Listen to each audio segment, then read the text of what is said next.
అందరికీ నమస్కారం. హరిప్రియ భక్తి ఛానల్కి స్వాగతం. అమ్మవారి నవరాత్రుల్లో భాగంగా ఈరోజు మనము అమ్మవారి అలంకారం గురించి, అలాగే ముఖ్యంగా అమ్మవారికి ఏ అలంకారాల్లో ఏ విధమైన పూజలు జరుగుతాయి, ఎటువంటి నైవేద్యాలు సమర్పిస్తారు అనే విషయాల గురించి ఈ వీడియోస్లో మనం తెలుసుకోబోతున్నాము. మరి మనతో పాటు ఉన్నారు ప్రముఖ ఆధ్యాత్మికవేత్త రాజన్ నంబూద్రి గారు. గురుగారితో మాట్లాడి మరిన్ని విశేషాలు తెలుసుకుందాం. గురుగారు నమస్కారం అండి. నమస్కారం. గురుగారు, అమ్మవారి నవరాత్రుల సందర్భంగా ముందుగా మొదటి అలంకారం గురించి వివరించండి. తప్పకుండా. శ్రీమాత్రే నమః.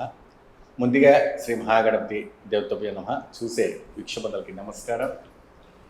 హరిప్రియ భక్తిలో అనేక రకమైనటువంటి భక్తి ప్రవచనాలు ఇస్తూ ఎంతోమంది కూడా సమస్యలని పరిష్కారం చేస్తూ ముందు సాగుతున్నటువంటి హరిప్రియను కూడా ఆదరిస్తున్నారనేసి నేను భావిస్తున్నాను.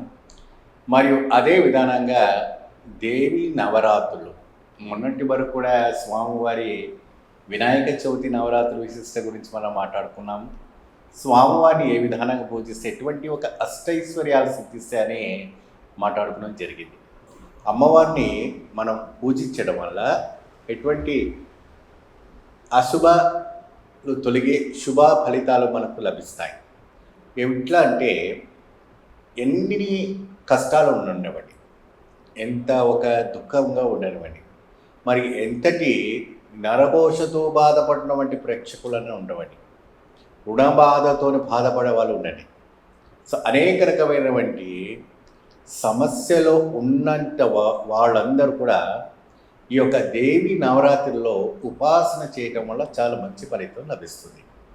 సంవత్సరం పొడుగునా అమ్మవారికి మీరు చేసే ఒక ఎత్తు, ఈ యొక్క దేవి నవరాత్రుల్లో అమ్మవారిని పూజించేసి శ్రీచక్ర ఆరాధన చేయటం వల్ల, అమ్మవారిని పూజించి అద్భుతమైనటువంటి ఒక ఫలితం చేయటం వల్ల ఒక మహోత్కరమైనటువంటి ఒక శక్తి అనేది మీ జీవితంలో ఆవిష్కరణ కాబోతుంది.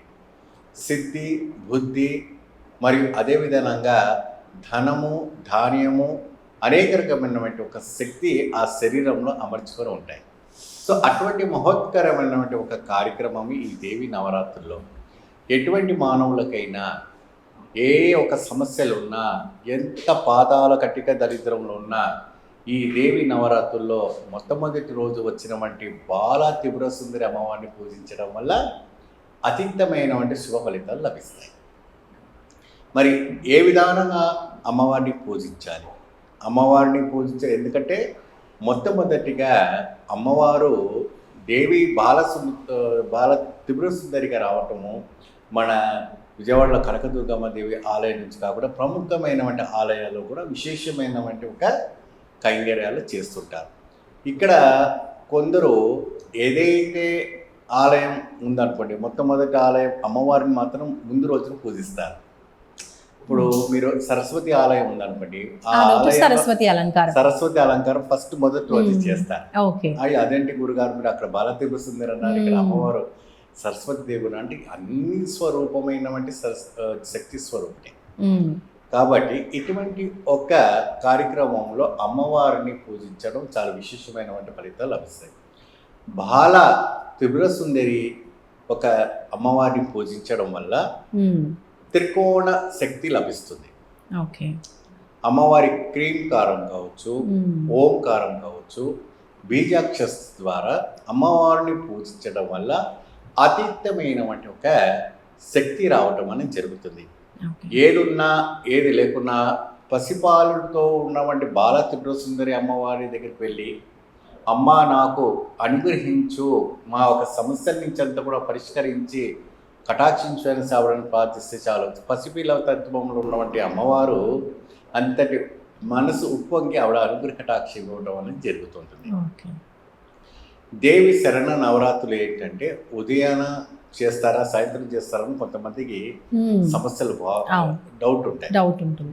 కొంతమంది ఏంటంటే అన్ని ఆరోగ్యంగానే సంక్రమించిందంటే తను ఉపవాసం పాటించేసి సంధ్య సమయం వేళలో దీపారాధన చేసి అమ్మవారికి పూజ చేసి శ్రీచక్ర ఆరాధన చేస్తారు. ఆ శ్రీచక్ర ఆరాధన చేసినటువంటి కుంకుమతో, అంటే శ్రీచక్ర ఆరాధన ఇంట్లో చేసుకోవచ్చా? శ్రీచక్ర అంటే పెద్దగా మీరు ఇంట్లో పెట్టే అవసరం ఉందమ్మా, చిన్న విగ్రహం చిన్నగా ఇంతగా పెట్టుకొని ఒక బ్రాస్ పళ్ళెం కానీ లేదంటే రాగి పళ్ళెంలో కానీ మన నాగసింధూరం అని దొరుకుతుంది. కుంకుమ. ఆ నాగసింధూర కుంకుమతోని గోముఖ ఆకృతితో అమ్మవారిని పూజిస్తూ ఉండాలి. ఆ పూజిస్తున్న సమయంలో ఆ ఒక ఎప్పుడైతే పూజ ఓం శ్రీమాత్రే నమః అంటూ చెప్తుండాలి, లేదంటే ఆ బాలసుందరికి సంబంధించినటువంటి ఒక మంత్రాలు ఉన్నా, లేదంటే ఏదైనా ఒక దుర్గాదేవి ఒక మంత్రాలు ఉన్నా, మీకు ఏది నోటికి వస్తుందో అది చెప్పండి. అంత అమ్మని అమ్మవారే, ఏ అమ్మ అని పిలవండి చాలు. ఏ మంత్రాలు అవసరం, ఏ తంత్రాలు అవసరం, ఏ ఒక ఇది అవసరంలా అటువంటి చేసి అమ్మవారికి దద్దోజనం ప్రీతిగా పెట్టుకోవాలి. మొదటి రోజు పెట్టుకోవడం వల్ల ఆ అమ్మవారి సంపూర్ణమైన అనుగ్రహ కటాక్షం రావడం అని చెప్తుంది. ఓకే. ఈ అలంకారాలు ముఖ్యంగా అమ్మవారికి 9 రోజులు కూడా ఏ విధంగా 9 అలంకారాలు ఉంటాయో అలా 9 ప్రసాదాలు కూడా ప్రత్యేకంగా చేసి పెడుతూ ఉంటారు. కాబట్టి మొదటి రోజు దద్దోజనం పెట్టాలి అని చెప్తున్నారు. ఇంకా చాలామంది అమ్మవారి పూజలో పుస్తకాలు, పెన్స్ ఇవన్నీ కూడా పెడుతూ ఉంటారు కదండి. ఈ అలంకారం నుంచే పెట్టొచ్చు అంటారా? ఏదైనా కూడా అమ్మవారు ఒక్కొక్క రోజు బాలా త్రిపుర సుందరికి ఏంటంటే దివ్యమైన వంటి ఒక అలంకార స్వరూపి. ఇంట్లో ఏ రకంగా పెట్టుకోవచ్చు. బాల అంటేనే చిన్న పిల్లగా వస్తుంది కాబట్టి పిల్లలు దైవ స్వరూపం అంటారు. పండ్లు, పలహారాలు, పండ్ల రసాలు, రకరకాల విధానమైనటువంటి పిండి వంటలు అవన్నీ కూడా ఆ రోజు తోచినంత శక్తిగా చేసి అమ్మవారికి పెడుతుంటారు. పెట్టచ్చు. ఓకే, ధన్యవాదాలు గురుగారు. మీకు ఏమైనా సమస్యలు ఉండి ఆరోగ్యపరంగా కావచ్చు, విద్య, ఉద్యోగం ఇలాంటి ఏ సమస్య ఉన్నా కూడా గురువుగారి నుంచి పరిష్కారం తెలుసుకోవాలి అనుకుంటే స్క్రీన్పై కనిపించే నంబర్స్కి కాల్ చేసి డైరెక్ట్ గురువుగారిని మీరు సంప్రదించవచ్చు. మీ సమస్యకి పరిష్కారం తెలుసుకోవచ్చు.